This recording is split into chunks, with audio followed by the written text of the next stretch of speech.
national anthem, so please remain standing.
Australians, oh, let us rejoice, for we are one and free, with golden soil and a wealth for toil.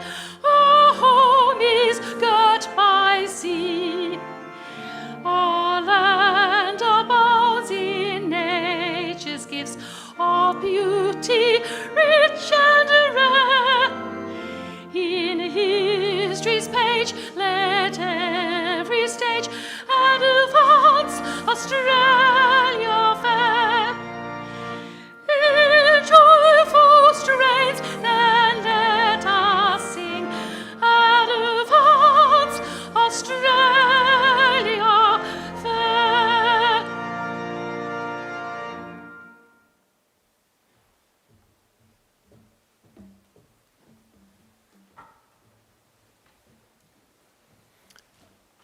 Please be seated.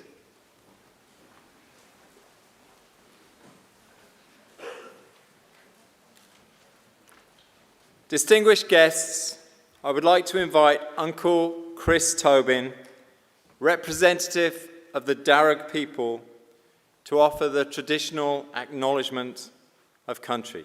Chris.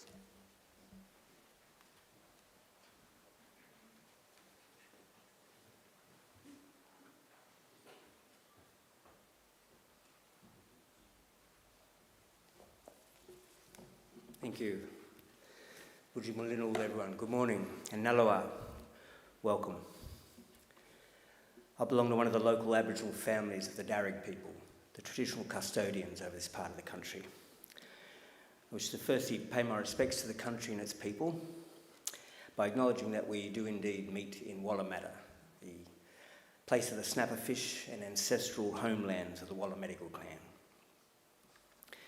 I'd also like to thank the university for the invitation to come and do this with you. The acknowledgement for countries, I believe, are one of the features of contemporary Australia that give me great hope and encouragement. It's a beautiful way of standing with Aboriginal people, quite a beautiful way of standing with Aboriginal people, but also it shapes us as a people that support the pursuit of justice and the practicing of genuine respect. So thank you. My family, in fact, descend from Yarramundi, a respected elder and cleverman of the neighbouring Burrabrongal clan during the early years of colonisation. He saw that our survival in this new world could best be secured if we could learn more about it. So he enrolled his daughter, Burrangai, or Maria, into the Native Institute, a school set up in 1815 by Governor Macquarie, offering formal education to Aboriginal children. Maria studied there for several years and used her newly acquired skills to lobby and eventually secure some land for herself and her family out along the Richmond Road. Other Aboriginal families soon joined them, seeking refuge during the brutal displacement of Aboriginal people throughout the 1800s. And the place became known as the Blackstown, where the present-day city of Blacktown gets its name. We are very proud of her, as I'm sure your families are of you here today. And with good reason. Your success is our success, your advancement, our advancement. And that was probably better understood in traditional times when camp groups were smaller and clans abided by strict sharing laws, which meant the food that you caught and brought back was distributed throughout the rest of the camp. Your skills and good fortune were thus enjoyed by all. Your efforts literally nourished the rest of the community, and you in turn were looked after by them. Yes, we can live quite beautifully when we work together. Our Aboriginal ancestors certainly lived well in many respects, and I use occasions like this to offer them to yourselves as a model or a benchmark on how good to expect our lives today. You see, when Captain Cook arrived here a little over 250 years ago, he described the people he encountered as one of the happiest people he'd ever met. They owned nothing, he wrote, but the tools they carried. They were naked, made their shelters from the bark of trees without cutting them down, and fed their families from the earth without excessive tilling or clearing. There was no slavery, no rich and poor, and no homelessness. Armies were unheard of, as were forts, jails, or even fences. People cooperated to collect the resources that were needed, which were then shared out according to strict Aboriginal law. Our lands are maintained in their natural state through fire and responsible harvesting. Our rivers and waterways kept clean and unpolluted, with people drinking out of the creeks as they have done here in Wallamatta for the past 30,000 years. So please consider, this is not a dream or an ideal yet to be realised. This is normal life for our people and for the longest time. And there's no good reason why we should expect less for ourselves and our children than what our ancestors enjoyed. Admittedly, there's a lot more of us. However, we are a clever people and there is still much magic in the world, I like to believe. So graduates, I would say expect great and wonderful things from your life. Life is good, we are naturally happy and normally very good at looking after each other and the planet. I'll just ask that you share your skills with the rest of us where you can and keep following that beautiful spirit within you that got you this far. Do this and I'm confident we can put together a world we can be proud of and a future that is worthy of our children. We can all do our bit. I'll do mine by winding up now and letting you graduate. I just want to say congratulations to all of you. Have a wonderful day and all the best in our collective futures. Thank you. Yeah.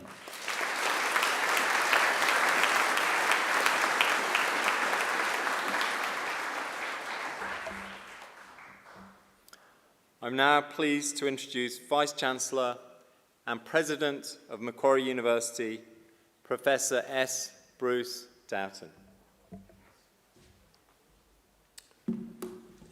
Well, thank you, Chris Tobin, for your wonderfully generous and informative welcome to country today. It's terrific to have you along for graduations, and I'm very grateful to you for the welcome that you provided to us all. At Macquarie University, we do take very seriously the remarkable endowment of land that this magnificent campus is on, and I urge you as you leave the graduation today, on the beautiful day outside with the blue sky and the sun shining, just to dwell for a moment on how privileged we are as a university to be on this location in this time, on land that has been tended for tens of thousands of years and cared for by Wallamatical clan of the Darug Nation. And I urge you to tread very lightly on this land as we all try to do at Macquarie University in a way of great respect. So thank you again, Chris, for being here today. Colleagues, guests, families and friends of our graduands, and most importantly, graduands yourselves. It's my distinct honour and pleasure to welcome each of you here today to this graduation ceremony. I bring our graduands and your guests the greetings of the University's Governing Council and the apology from Dr. Martin Parkinson, AC, the Chancellor, who's unable to be here to preside today, so he's asked me to stand in for him. It's our hope that today will be a very special and memorable occasion for each of you. Now, I did see as I came in a couple of small children down towards the back, and I thought I spotted a small baby, and I see in the front row over here two wonderful little ones dressed up in their suits. And I want you to know that children and babies are always welcome at graduations at Macquarie University. I believe that all celebrations are the better for having children take part. And we don't expect that a young child or a baby will stay quiet or still for the length of a graduation. I'm a paediatrician by professional background. I can assure you I have heard far worse noise in my consulting rooms when I practice medicine very actively.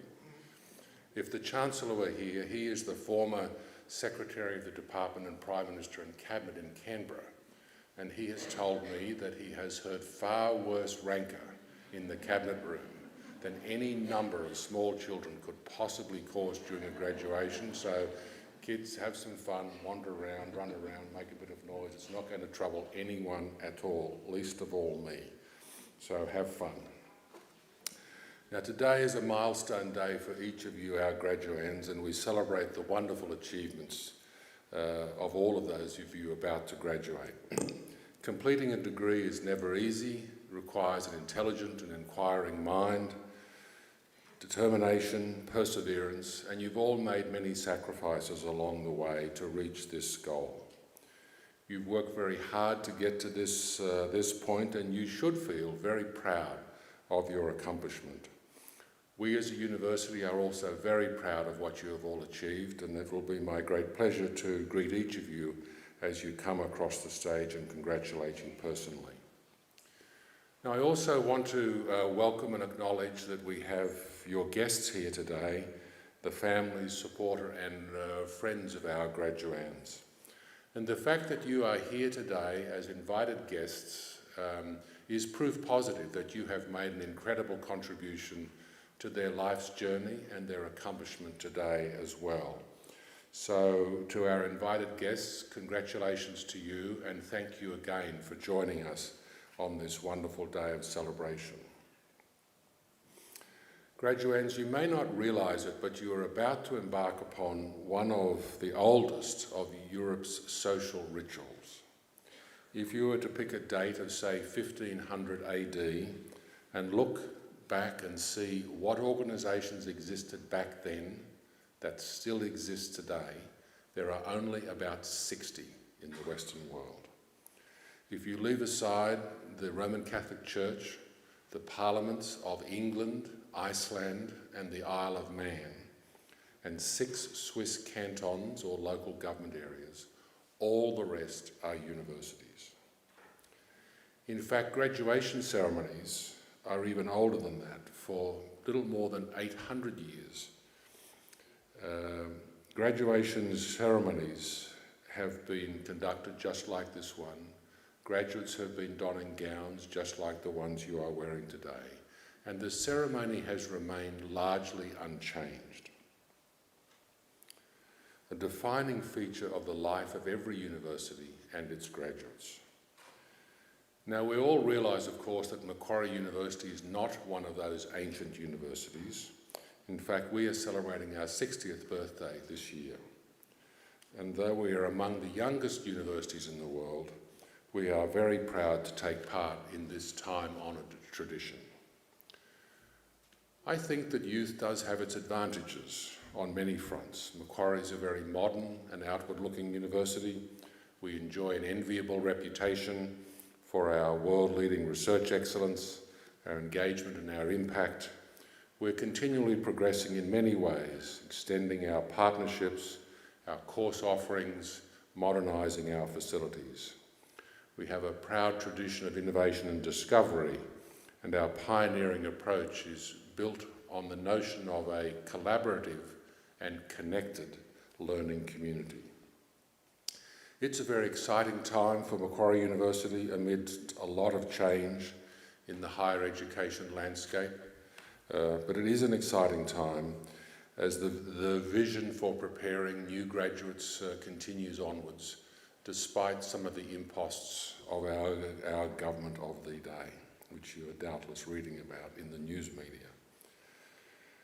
We have over almost 240,000 graduates now spread across 150 countries around the world. It's clear that we are forward-looking, as I said earlier, and that we are on the move. And each of you are on the move as well as our graduates here today. Some of the things that I think we at Macquarie University value very highly, I don't think will ever change. Over my now little over 12 years with the incredible privilege to lead this university, many visitors have commented to me on the warmth of our welcome, the friendliness of our staff and students. This is very inherent to the Macquarie University culture, I believe, and I anticipate that that will always be so. Remember, graduands, you will always be very welcome here at Macquarie University. We'll always be a leader in teaching and learning, and a leader in the accumulation of wisdom, knowledge, and understanding. However, our collective journey is, I think, about building community, where we have shared values, where we share a lot of things in common, and we care about each other and respect each other, even when we might have quite divergent views on a range of topical current issues in our society. In other words, an ideal community of scholars. Distinguished guests, academic and professional colleagues, and most importantly, your guests and our graduands, I offer you again the warmest of welcomes to Macquarie University on this grand occasion of celebration. In just a few moments, it will be my great honour to confer your degrees upon you and welcome you as lifelong members of that community of scholars we know as Macquarie University. Now, at this part of our graduation ceremony, it is my great pleasure to introduce our occasional speaker, Professor Robert Mailhammer. Rob Mailhammer is a Professor of Linguistics at Western Sydney University. He studied linguistics and German and English literature at the University of Munich, where he finished with a PhD in linguistics in 2007. Between 2002 and 2009, he worked as a lecturer at the University of Munich in Germany and the University of Eichstätt-Ingolstadt. In 2007 and again 2009 and 10, he was a postdoctoral fellow, firstly at the University of Melbourne and then at the Australian National University in Canberra, funded by the prestigious Alexander von Humboldt Foundation. In 2010, he took up a tenure-track position as an assistant professor at Arizona State University in the United States. He returned to Australia in 2013 as a lecturer in linguistics at Western Sydney University, as it is called now. He was promoted to full professor in 2021. He is globally recognised for his expertise in the history of Australian and Germanic languages and for his documentation of critically endangered languages in northwestern Arnhem Land in Northern Territory. Robert is the author or co-author of 5 books and over 65 peer-reviewed publications and book chapters. He has held senior leadership roles in professional organisations and at the Western Sydney University, where he is currently the chair of the Academic Senate. I now invite Professor Robert Mailhammer to please deliver the occasional address. Professor Mailhammer.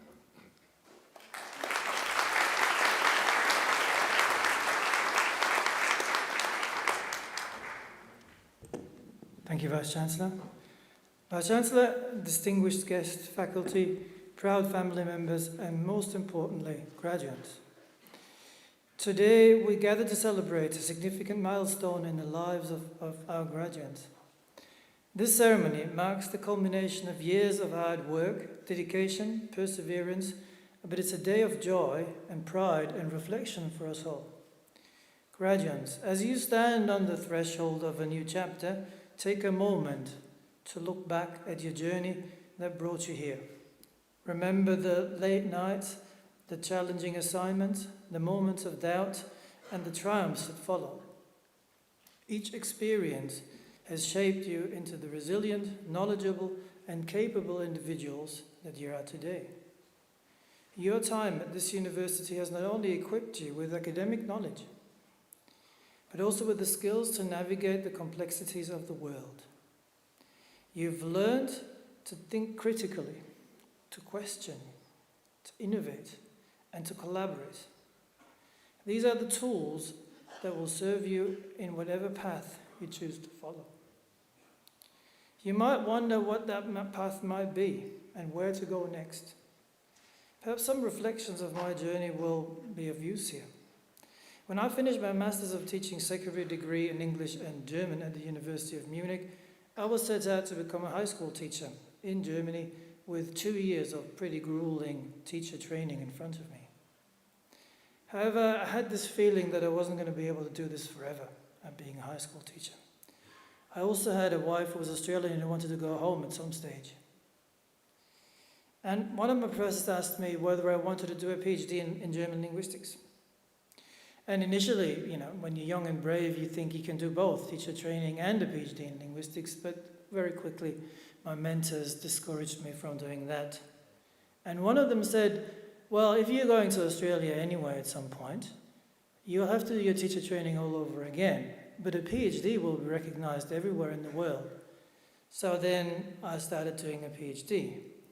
The thing in Germany is funding for PhDs is, as everywhere, difficult, but in Germany you have a variety of options. None of them were very easy to do. One is, of course, your family supports you. That wasn't an option. The second option was you work at the university in a part-time teaching position. That's the classical way, where professors provide opportunities for their PhD students. That wasn't possible for me because my advisor was at the end of his career and wasn't able to support me like that, and wasn't able to support my professional or academic pathway because of that. So I had to try and find a scholarship and do a combination of scholarship and working, which I did. So I got 2 scholarships and had to work 2 other jobs because Munich is a very expensive city, but I managed to complete my PhD in less than 4 years.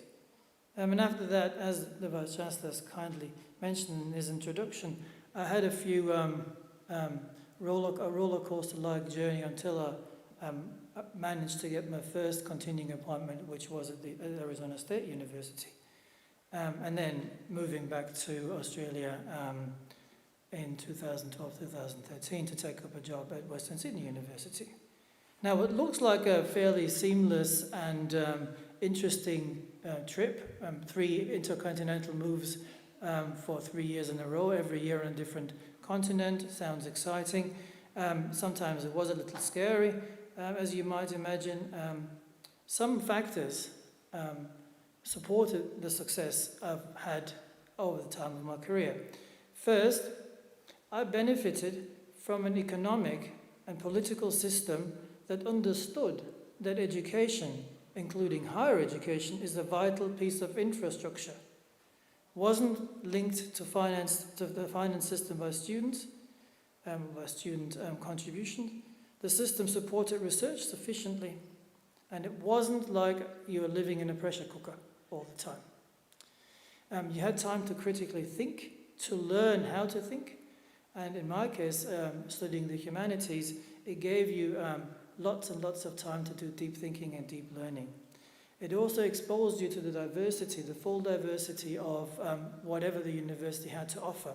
We didn't have the same kind of time pressure.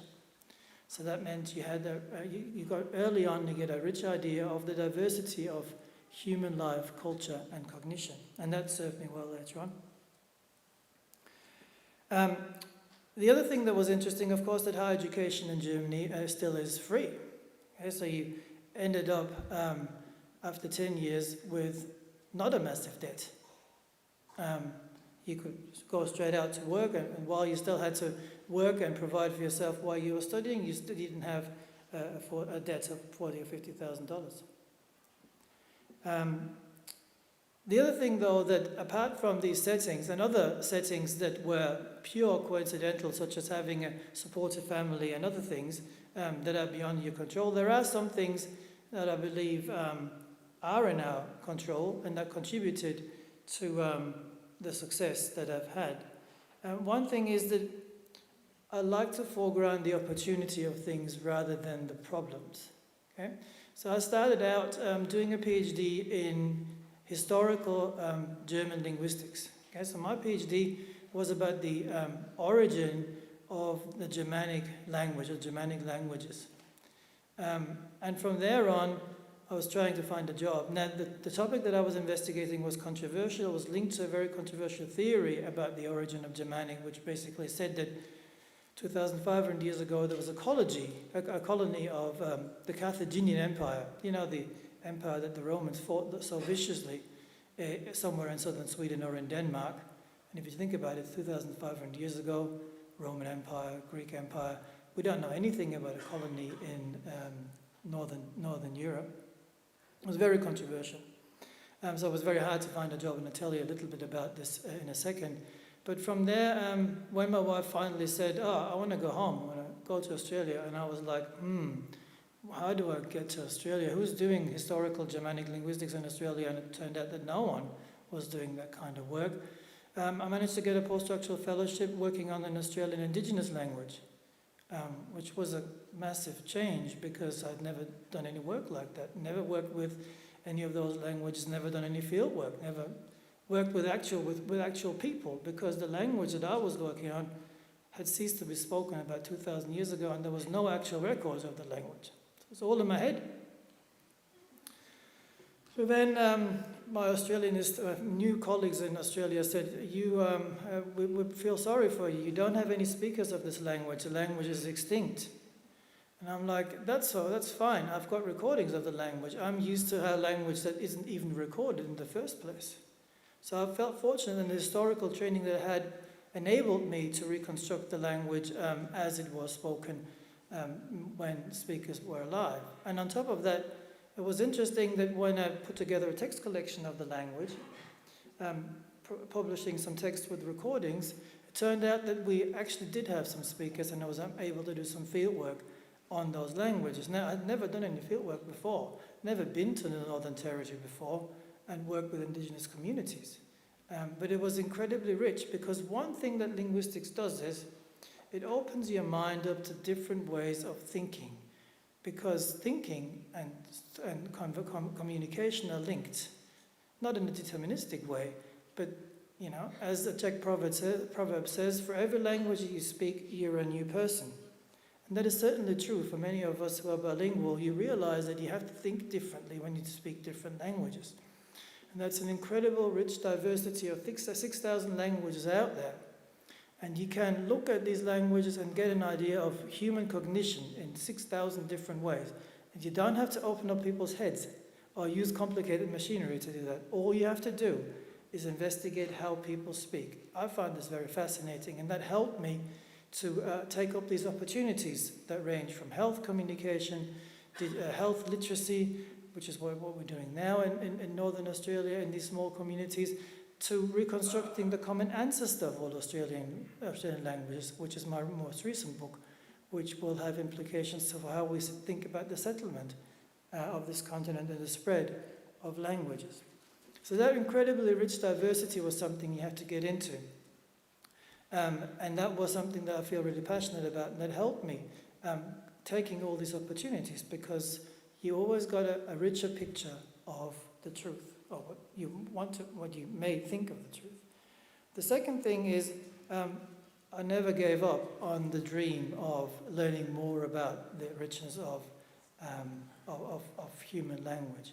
And so the journey that I took was guided by this desire to really be able to one day to find out about something and making a serious contribution.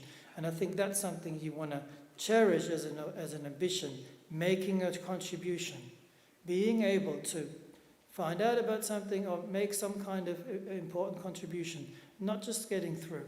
I was determined to make a contribution, and then when we made these significant discoveries about the origin of the Germanic language and the origin of Australian languages, those are contributions that will last and will change something in how we think about the world.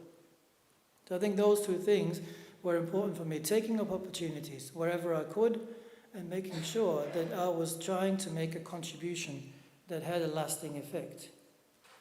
Now, a couple of words to conclude. As you step out here from these walls into the open, remember that learning doesn't stop here, and that was certainly something that was very clear to me. The world's ever-changing, continuous growth and adaptation are essential, so you want to embrace opportunities and challenges, as challenging as they might seem, as daunting as they might seem. Now, to the families and friends who have supported our graduates, today is a celebration of your unwavering encouragement and commitment and belief in their potentials.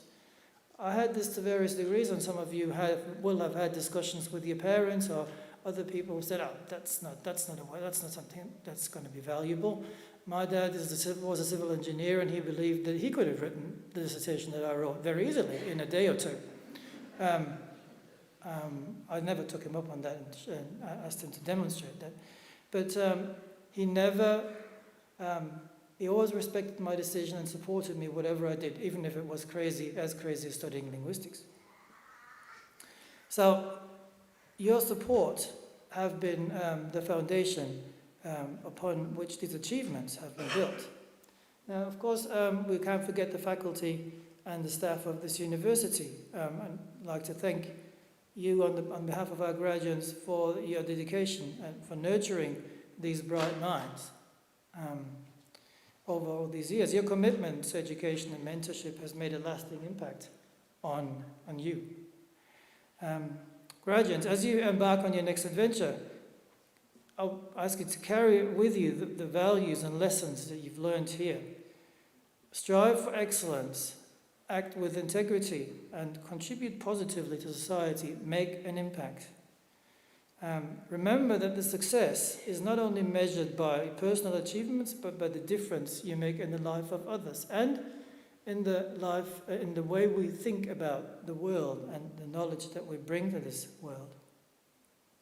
Closing, I might just leave you with a quote from a person that everybody would respect very much, Nelson Mandela. Education is the most powerful weapon which you can use to change the world, especially because the university education teaches you how to think. So go forth and use your education to create a better, brighter future for all. Congratulations, graduates. We as a community are incredibly proud of you and excited to see you going out and achieving the remarkable things you will accomplish. Thank you very much. Thank you.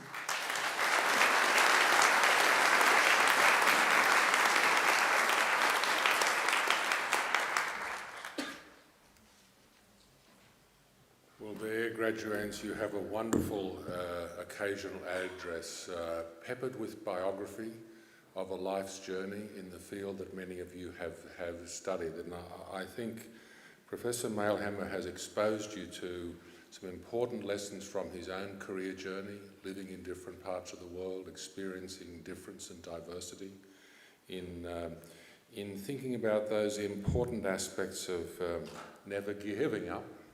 There will be times along the way when things seem to get you down a bit, but I think his admonition there to don't ever give up. And I was particularly drawn towards his advice there about making a contribution.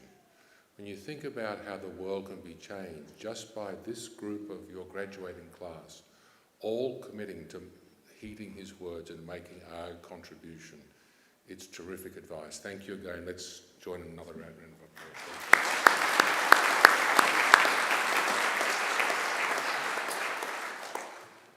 As the Vice-Chancellor of Macquarie University, I especially look forward to presiding at ceremonies such as today's and conferring degrees upon those who have complied with the university's requirements for such awards. I now call upon our Acting Registrar, Professor Simon Handley, to formally certify the eligibility of those who have met the requirements for the awards. And that means that I'm asking Professor Handley to assure me you never missed a class, all of your assignments were on time. Professor Handley? Vice-Chancellor, I certify that all of the candidates being presented here today and those who are absent have satisfied the requirements of the Academic Senate for the degrees they are to be awarded. Would all candidates for admission to degrees please stand? That's you, yes. In the name of the Macquarie University Council and by my authority delegated from the Council as Vice-Chancellor, I admit each of you present and those who are absent to the degrees for which you have qualified. Graduates, congratulations.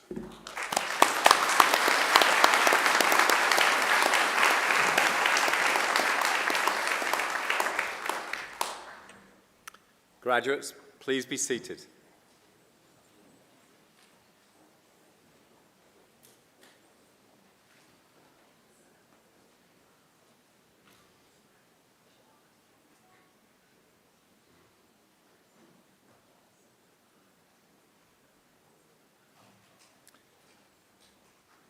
Vice-Chancellor, the graduates at this ceremony are from the Faculty of Medicine, Health and Human Sciences.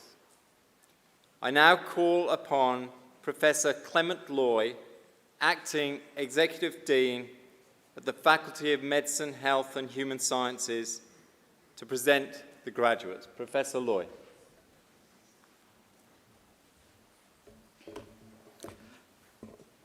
Thank you.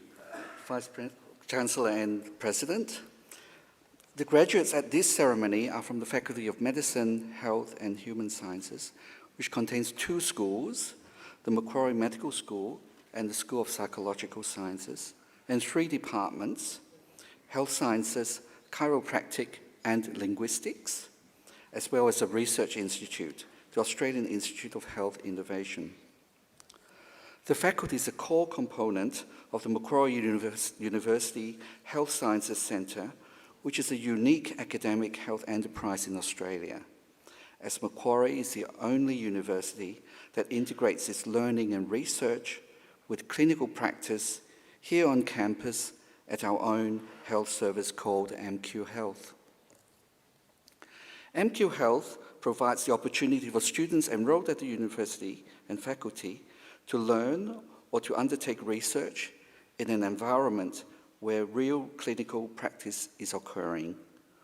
The faculty is proud of the way it integrates its learning and its health and medical research with patient care captured by the purpose of MQ Health in three words: heal, learn, and discover. In research, the faculty has particular strengths in neurosciences, cancer, clinical trials, psychological sciences, and human health systems research. Students in the faculty are studying one of 9 undergraduate degrees or a larger number of postgraduate coursework or research degrees. These include our graduate entry medical degree, the Doctor of Medicine, the Doctor of Physiotherapy, the Masters of Psychology, Master of Public Health, the Master of Research, and our premium research degree, the Doctor of Philosophy.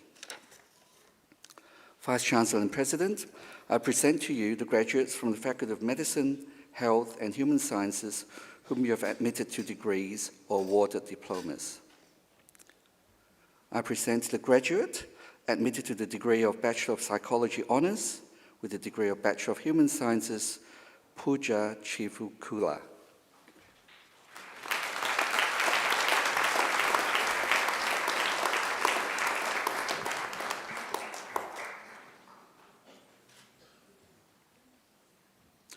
I present the graduate admitted to the degree of Bachelor of Arts Psychology with the degree of Bachelor of Human Sciences, Natasha Ramsden.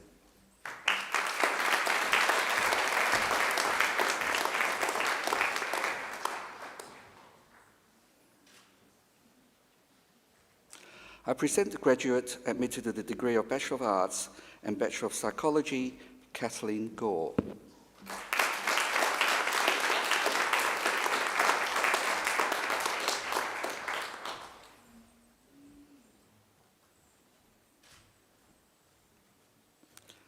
I present graduates admitted to the degree of Bachelor of Business Administration and Bachelor of Psychology, Umar Ali. Vice-Chancellor.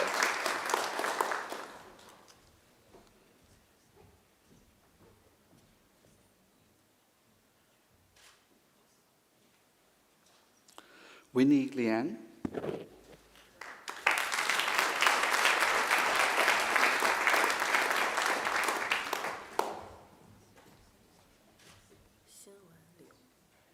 Xin Wen Liu.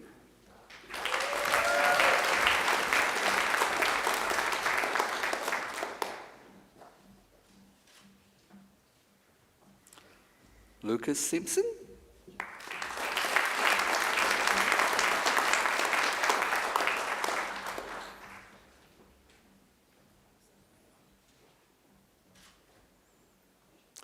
Katie Turner.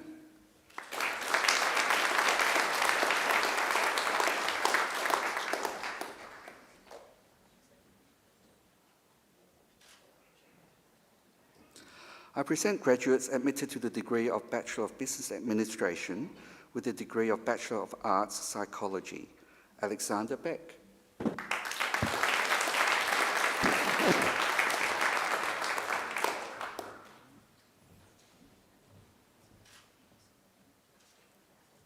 Tuba Khan.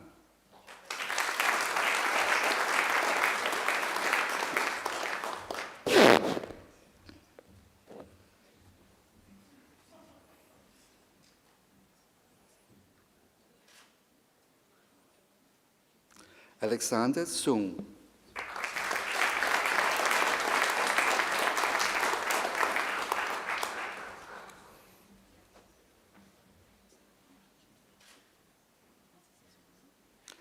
I present graduates admitted to the degree of Bachelor of Cognitive and Brain Sciences and Bachelor of Psychology, Logan Codd.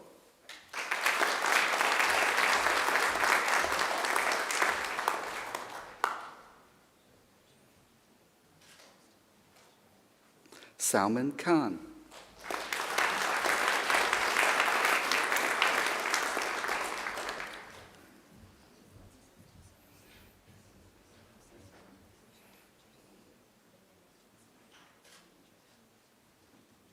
Lucia Masaioli.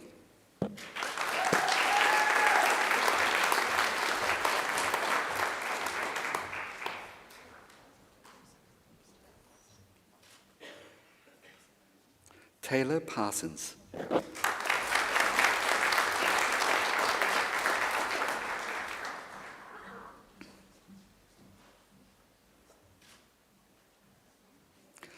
I present a graduate admitted to the degree of Bachelor of Commerce and Bachelor of Cognitive and Brain Sciences, Gabriel Katzev.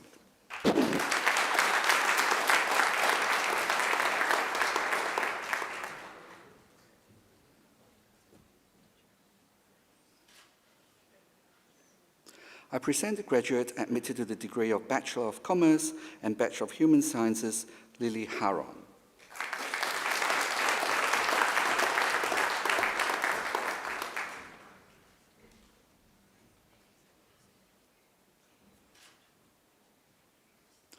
I present graduates admitted to the degree of Bachelor of Commerce and Bachelor of Psychology, Martha Bellardi.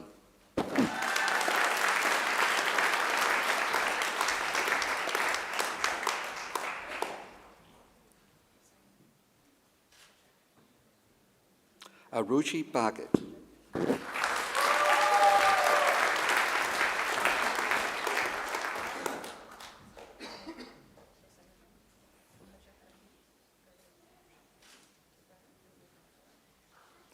Isaac Biddle.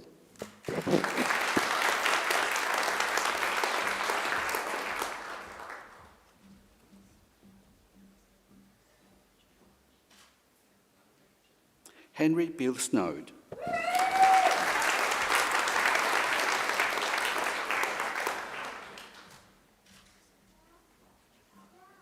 Rayan Desai.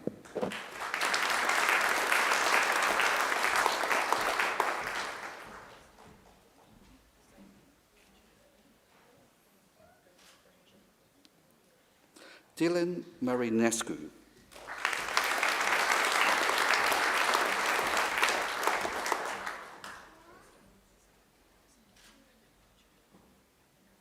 Sophie Penn.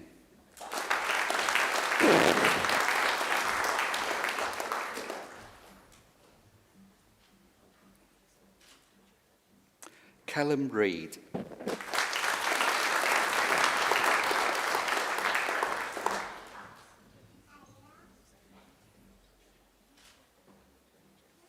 Danica Rojas.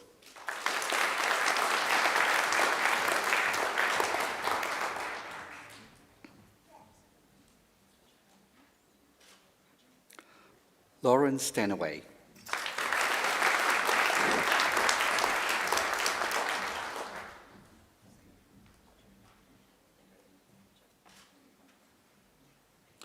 I present graduates admitted to the degree of Bachelor of Commerce with the degree of Bachelor of Arts Psychology, Sophia Bellingard.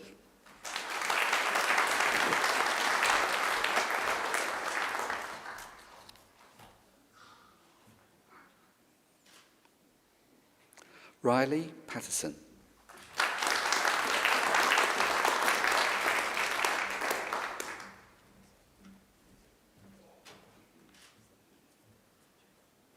Ange Shanuda.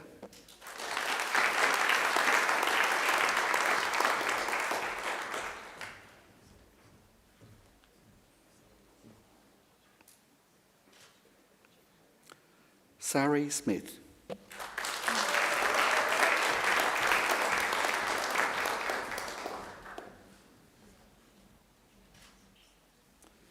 Nicholas Torrenson.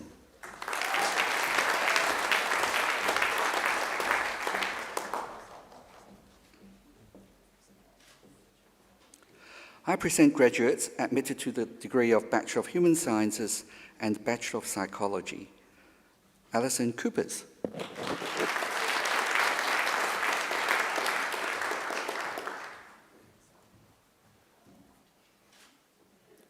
Jenny Tai.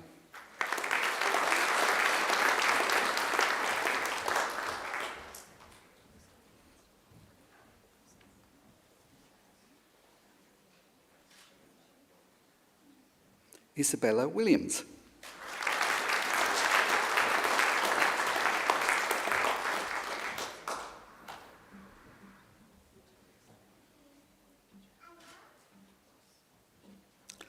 I present graduates admitted to the degree of Bachelor of Human Sciences and Bachelor of Speech and Hearing Sciences, Mahanoor Fatima.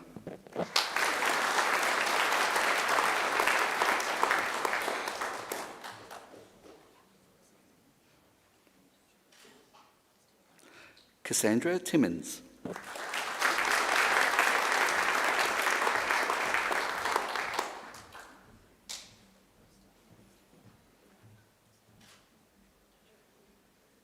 I present the graduate admitted to the degree of Bachelor of International Studies and Bachelor of Speech and Hearing Sciences, Caitlin Magyar.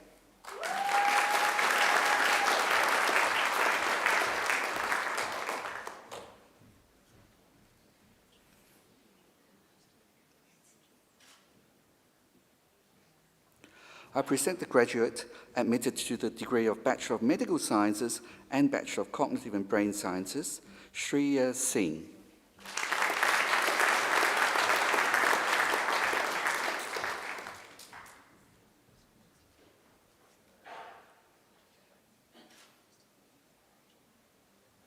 I present the graduate admitted to the degree of Bachelor of Social Sciences and Bachelor of Psychology, Grace Sewell.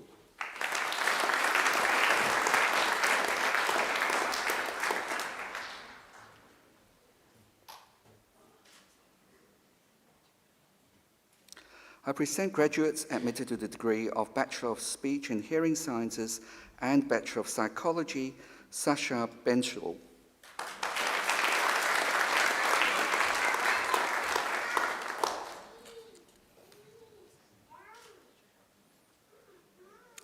I present graduates admitted to the degree of Bachelor of Arts, Lachlan Chung. Ooh.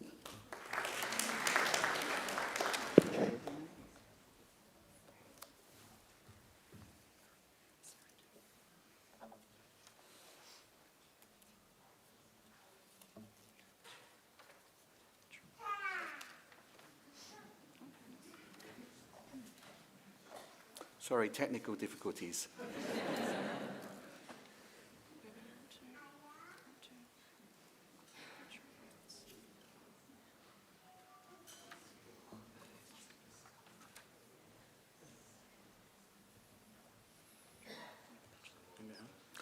I was always thinking that I'm having a reading test today at the Department of Linguistics, so a little bit stressful. Okay. Sarah Cole.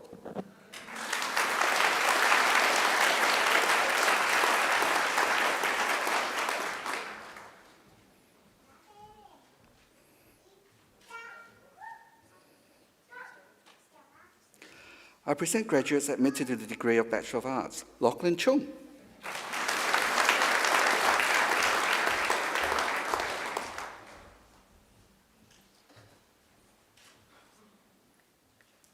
Alexander Chung.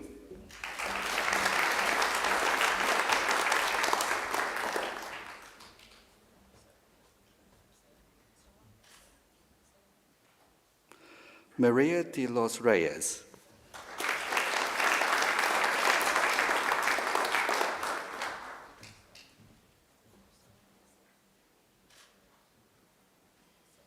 Can Lin Do.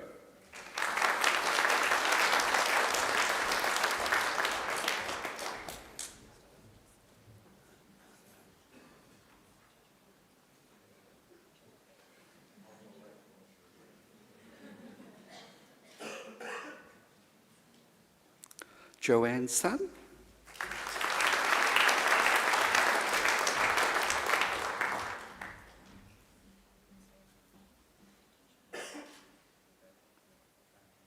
Vijay Vignesh Suresh.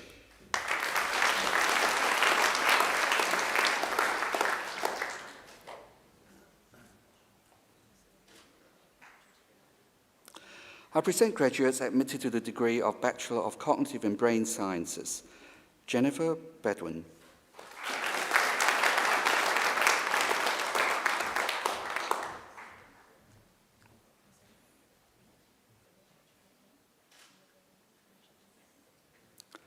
Rebecca Greentree.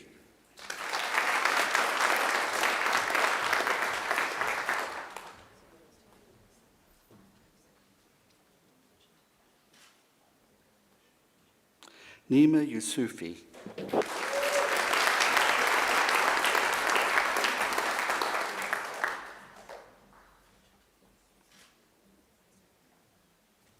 I present graduates admitted to the degree of Bachelor of Human Sciences.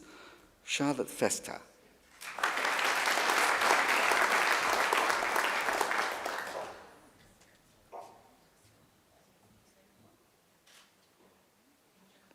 Kieran Hodgson Coogan.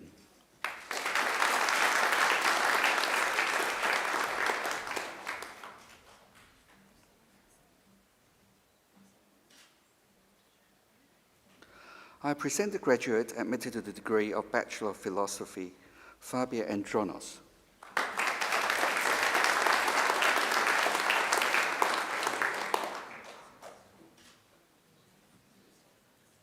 I present graduates admitted to the degree of Bachelor of Science, Jamil Abu Saleh.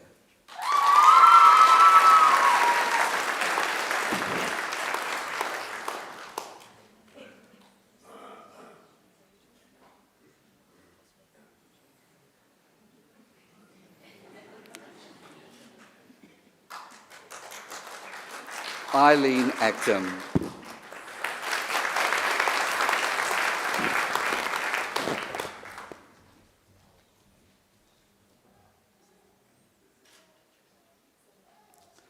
Priyanka BC.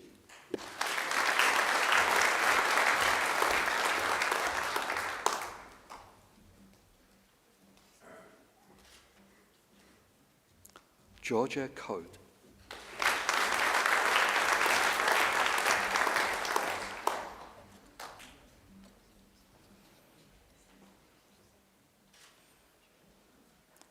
Sumaya Akhtar Faria.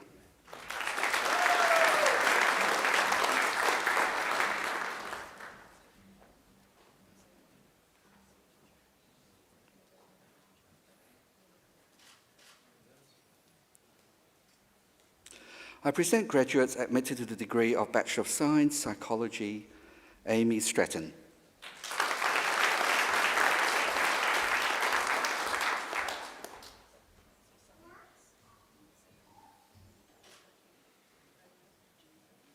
Cameron Fick.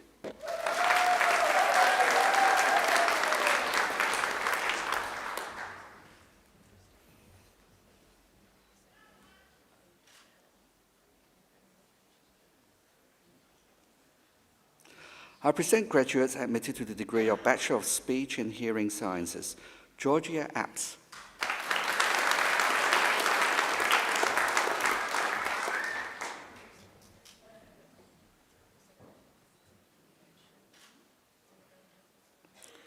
Emily Beecham.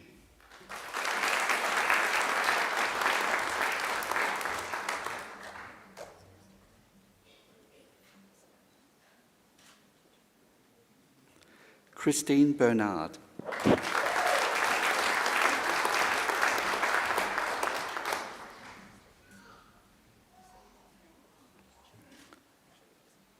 Rebecca Binney.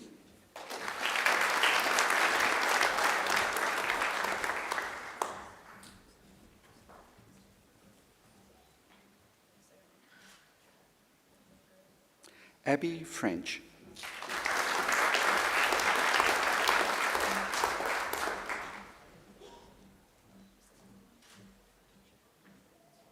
Sarah Henry.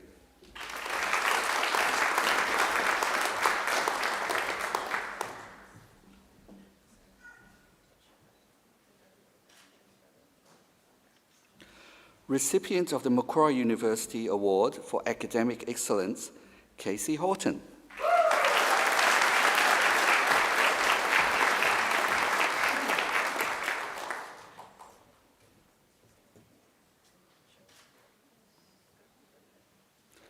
Daniela Majanovic.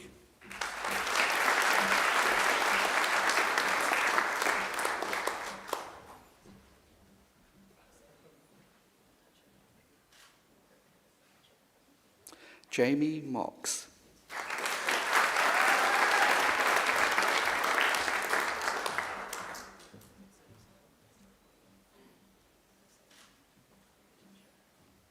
Grace McCann.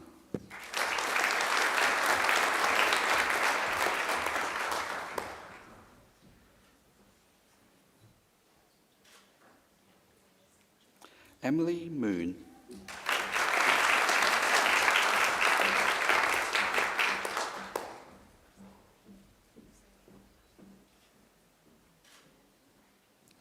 Emily O'Brien.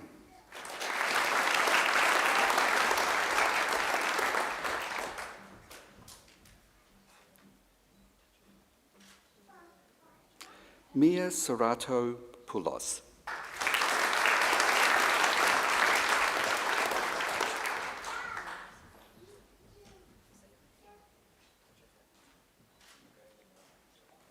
Olivia Serafin.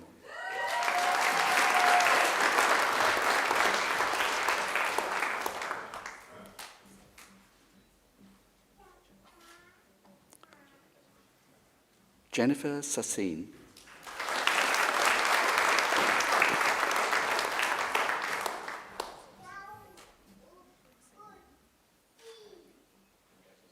Madeline Farlers.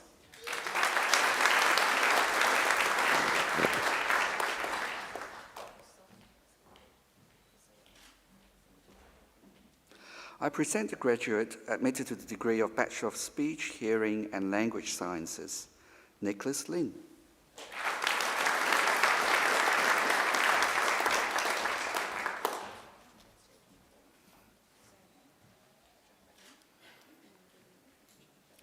I present graduates admitted to the degree of Master of Applied Linguistics and TESOL and Master of Translation and Interpreting Studies, Johnny Andre Pedraza Patino.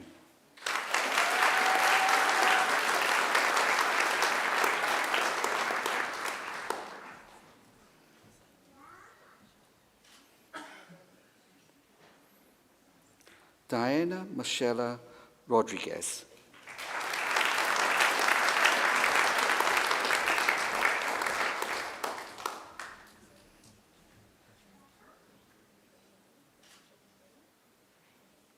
Fan Jiang.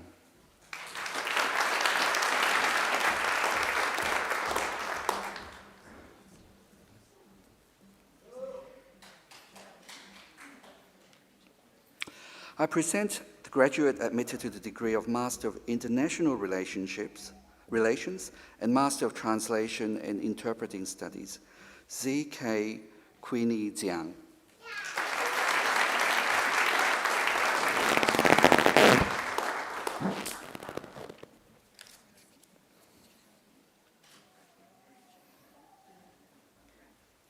I present graduates admitted to the degree of Master of Applied Linguistics and TESOL, recipient of the Macquarie University Award for Academic Excellence, Natalie Davies.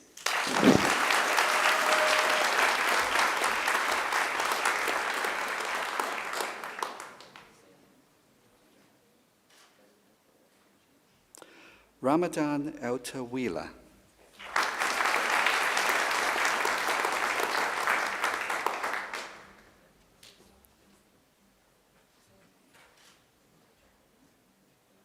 Benjamin Fox.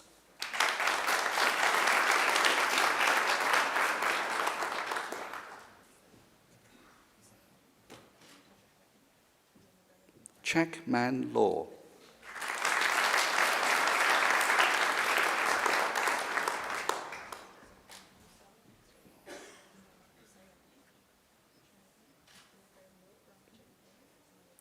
Thu An Lee.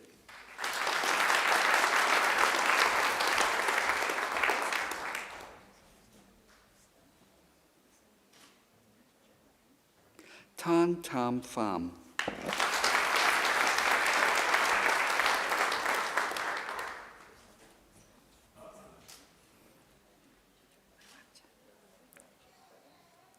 Recipient of the Macquarie University Award for Academic Excellence, Meng Huan Chen.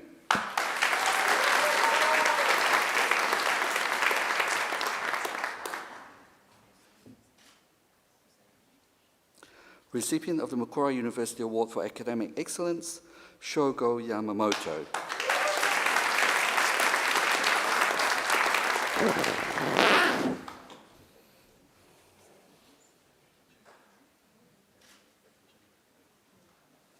I present graduates admitted to the degree of Master of Clinical Audiology, Lily Kramer.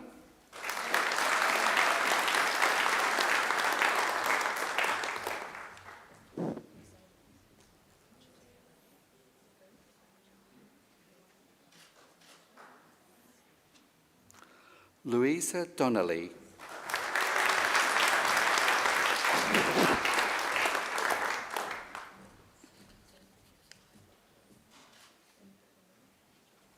I present graduates admitted to the degree of Master of Speech and Language Pathology, Fedeki Elawaman.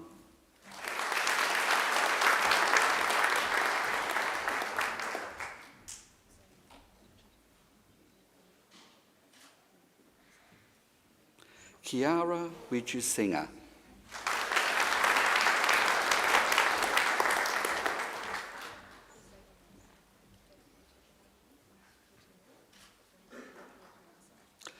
I present graduates admitted to the degree of Master of Translation and Interpreting Studies, Xia Chion.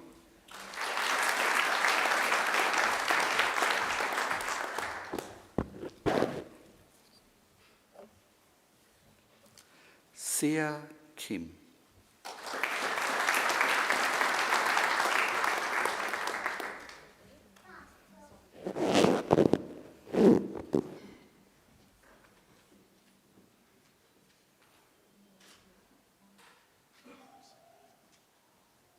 Yulan Meng.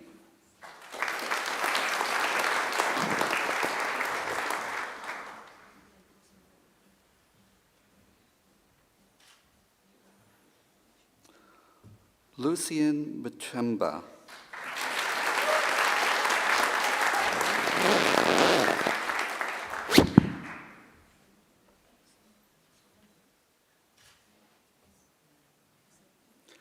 I present graduates admitted to the degree of Master of Translation and Interpreting Studies Advanced, Hee Ryong Wong.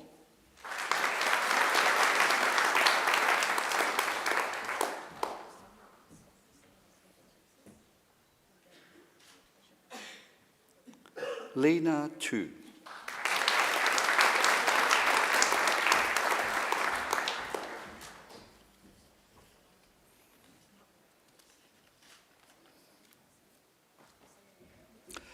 Vice-Chancellor and President, a higher degree by research is rewarded to a graduate who has successfully completed a program of study in which the defining characteristic is research. Our Master of Research is a 2-year full-time equivalent research training degree consisting of research-based coursework, postgraduate research training, and a major research project. Graduates have focused on a specific research topic to produce a thesis of up to 20,000 words in preparation to a doctoral degree. I present graduates admitted to the degree of Master of Research. Ruby Baird for a thesis entitled The Acquisition of Sentential Complements.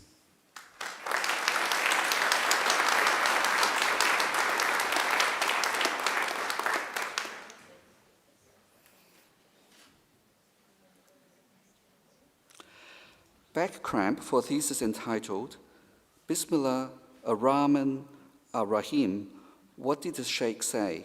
Challenges for Auslan English interpreters rendering code switching in Arabic English Islamic source texts.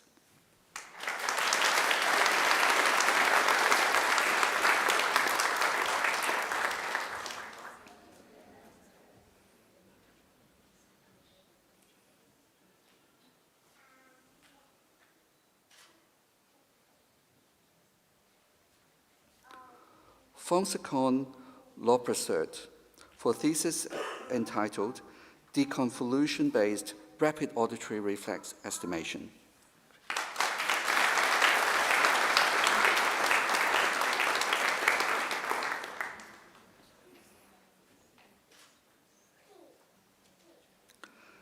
Brain Quick for a thesis entitled How Are Language Barriers Bridged in Hospitals? A Systematic Review.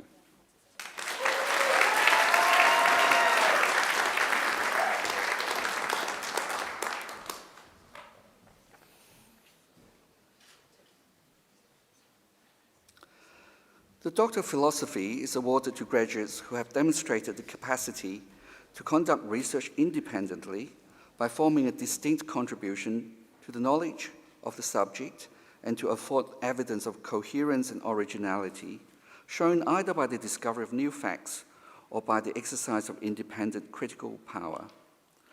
I present graduates admitted to the degree of Doctor of Philosophy.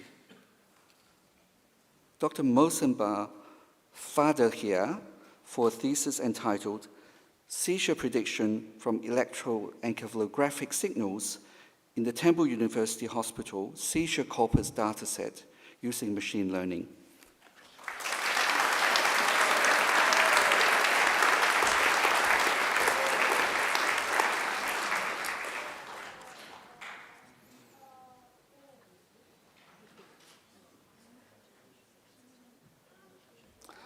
Dr. Hasiba Karaman for a thesis entitled Cross-Language Influences on Morphological Processing.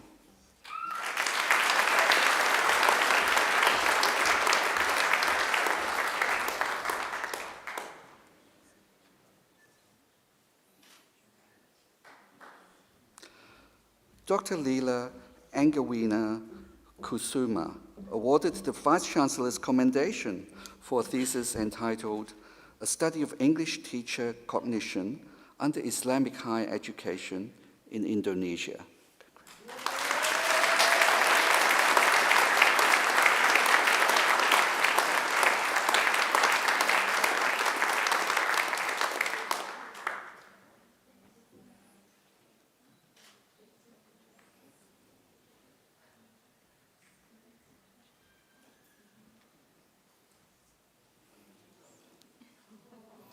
Oh.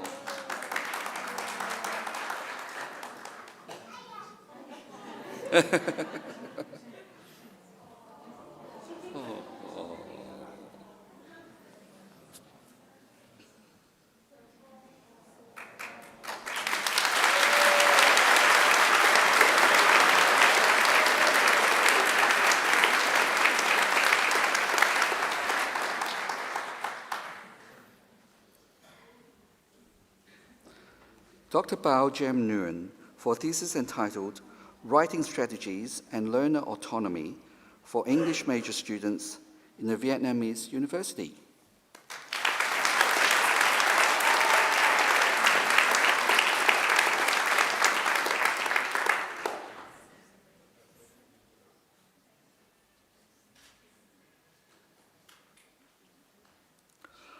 Dr. Melissa Reid for a thesis entitled Sharing Through the Tough Times, Teacher Professional Development in a Social Media Community During COVID-19.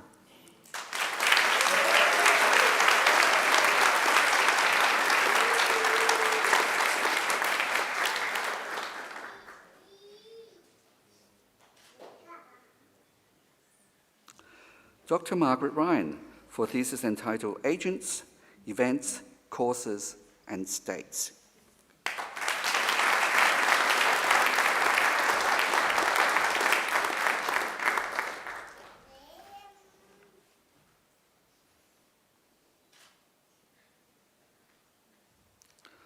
Dr. Sophie Smith for a thesis entitled Seeing and Feeling Touch, Subjective Experiences of Vicarious Touch and the Underlying Neural Mechanisms.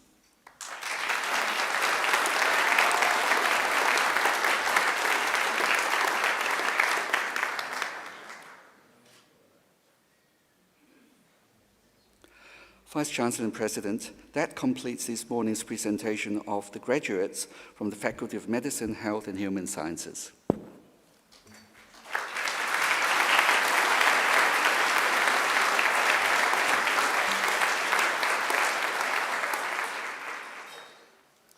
Vice-Chancellor, I call on Dr. Laila Angawina Kusuma, who graduated with a Doctor of Philosophy, to speak on behalf of the graduating group. Dr. Kusuma.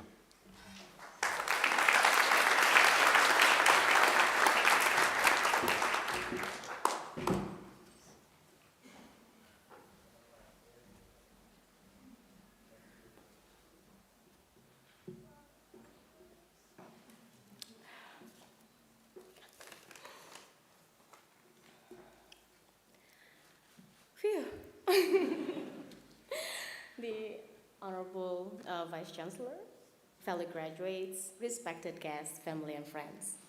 Salam and salute. I'm honored to stand here to speak on behalf of the amazing graduates on this special occasion. I'd like to congratulate all graduates who have struggled to balance personal and academic life, who have dealt with exhaustion and self-doubt, and who have succeeded overcoming other daunting challenges during the study.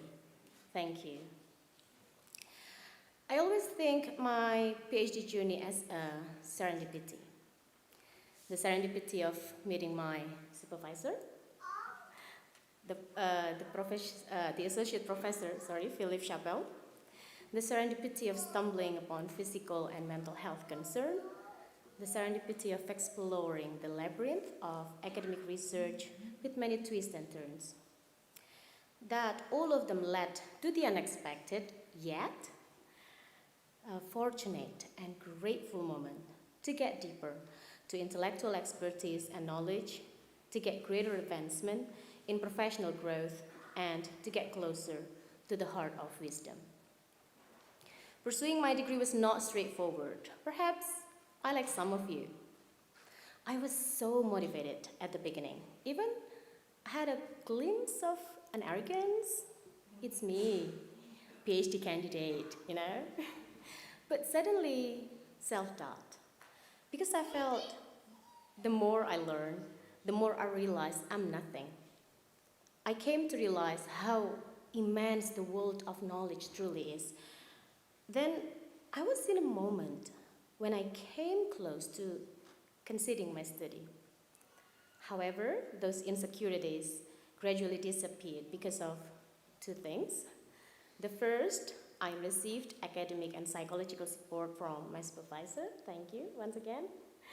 And secondly, I came back to my intention of taking this journey by resonating the quotes from my role model, the Prophet Muhammad sallallahu alaihi wasallam, acquire knowledge and teach it to the people, learn dignity and tranquility, and live with them. This degree was awarded in recognition of my research into the complex and dynamic teacher cognition process within Islamic institution in Indonesia. Through deep discussion and reflective dialogues with teacher participants, I have come to realize that most teachers committed to continuously reflecting on their personal beliefs and values, to continuously improving their understanding on the particular subject knowledge, and to continuously refining the teaching method and practices. Those are to educate and prepare their students to be the future leaders, regardless of the obstacles they face. The teacher cognition principles uncovered in my research have also been experienced through my interaction with Macquarie University professors and supervisors. Their wisdom of knowledge shaped my life to be a better human being. I believe that all of us who are graduating today also embark on similar journeys of academic growth and self-improvement during the study at this university. I assure my teachers, mentors, supervisors, colleagues, and families also take a big role during my study. This degree is not solely for me, not solely for the graduates, but it is dedicated to the family and the society. Therefore, let's take a moment to thank to all our support system who support us to get here, and let's dedicate this degree to our partner, parents, sibling, colleagues, and professor. Let's celebrate this achievement and let's give them a big round of applause to be here both physically and virtually with us.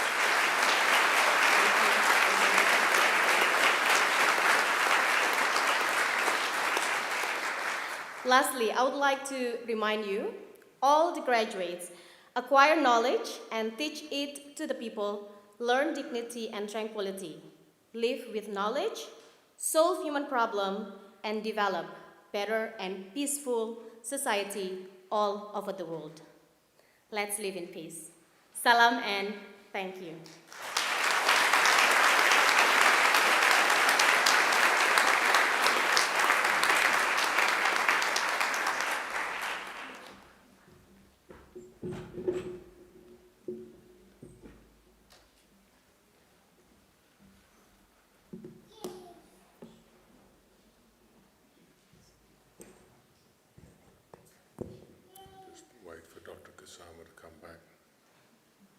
You might have wondered what I was up to earlier with the photograph. It's called recruiting. 20 years' time, these two little men will be up here getting their degrees as well. Dr. Kusama, thank you so much for a wonderful responsorial address on behalf of the student body here today. Wise words there at the beginning with thoughts about the immensity of knowledge as it is today. But also at the end of her remarks, the advocacy and admonition to us all for a better and peaceful world, which I think is very, very pointed in today's very troubled world. A terrific accomplishment for you. Thank you again for taking part in our ceremony with the speech you gave. Let's give her another great round of applause.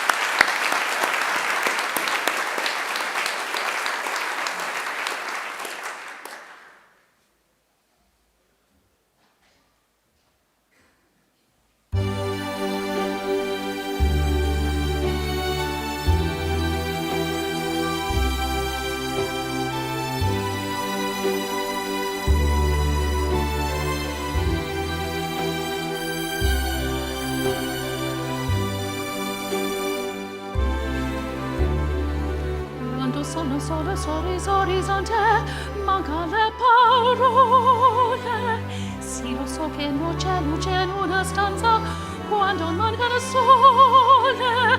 Se non ci sei, tu con me, su le finestre, mostra tutto il mio cuore che hai acceso, chiudi dentro me la luce che hai incontrato per strada.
Friends, that wonderful operatic voice belongs to Ms. Angela Brewer, who is the founder and artistic director of Coast Opera Australia, and we're very fortunate graduates that you have Ms. Brewer come along to sing. The late Emeritus Chancellor, Mr. Egan, used to say that you were very fortunate, graduates back in his day, if she came to sing, because on the odd occasion that she couldn't come along, he would have to sing. And he actually did once too, but that's a story for another day. Please join me in thanking Angela again.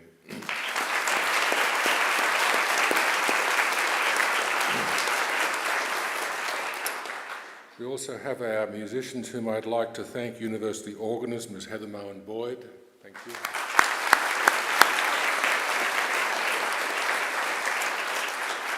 And on the trumpet, Mr. Bruce Helmers.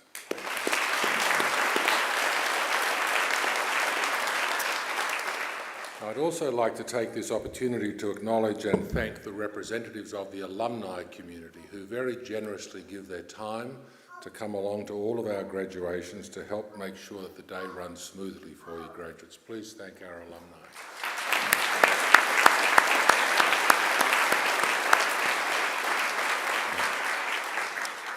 And finally, please join me in thanking our technical staff who ensure that all the technology works, particularly to be able to stream live, simulcast around the world for families who can't be with us here today. Thank you again.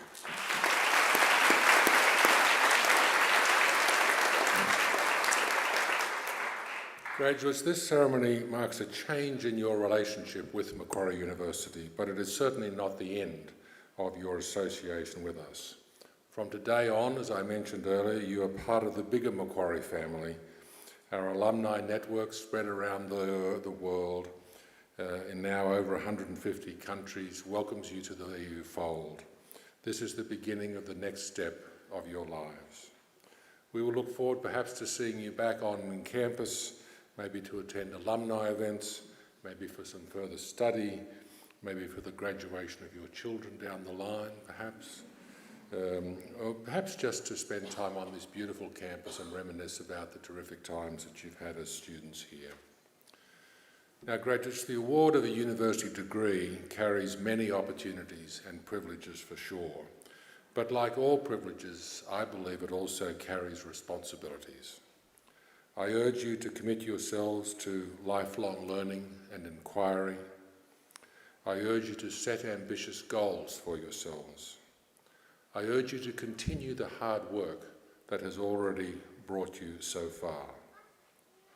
At Macquarie, we pride ourselves in developing each and every one of our students into being engaged community citizens and leaders. And so I urge you to always give thought to what you might do for others along the way. You know, graduates, you don't have to do much sometimes to make a very real difference in someone else's life. Sometimes just a kind gesture or a gentle word can mean the earth to another fellow traveller. I challenge you to continue to exercise sound judgment and initiative, and to always be generous in offering practical advice and wisdom to those you meet along life's journey. My hope is that as Macquarie University graduates, you will use what you have learned not only for your own benefit, but also for the betterment of your communities. And in all you do, I charge you to uphold the good name of Macquarie University. It's also my hope that you will always remember, as Dr. Kasama has already acknowledged, the people who helped you out along the way, many of whom are with you here today as your guests. So again, to acknowledge their contribution and thank them for it, I'm going to ask our graduates to do a couple of things for me. Would you first of all please stand?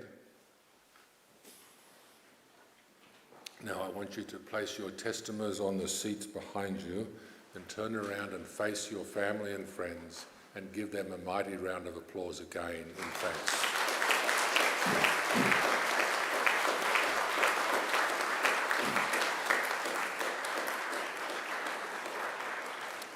Now, graduates, you might turn around, but don't sit down just yet. Here on the stage are representatives of our academic staff who have supported you throughout your journey with us. Please join me in thanking them.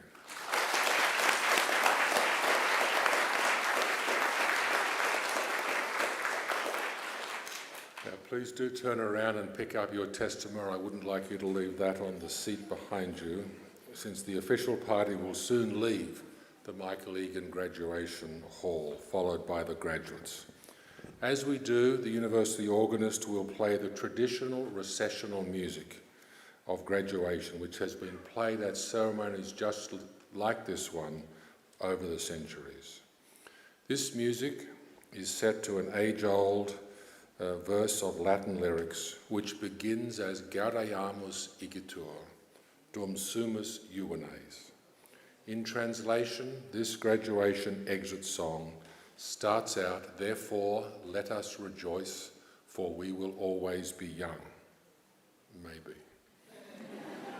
This song speaks in a whimsical way of youth and old age at the very same time, of the brevity of life and the inevitability of death, of state and city, and indeed of happiness. Now might I ask everyone to please stand. Shortly I will lead the official party out through the central aisle of the Michael Egan Hall to be followed by the graduates. I invite you all to follow along or out that way and join us for some light refreshments around that side. Again, to the newest graduates of Macquarie University, my warmest congratulations and every best wish for your lives to be filled with success, satisfaction, and most importantly, happiness. In closing today's wonderful celebration of your achievements, I say again, Gaudeamus igitur, therefore let us rejoice.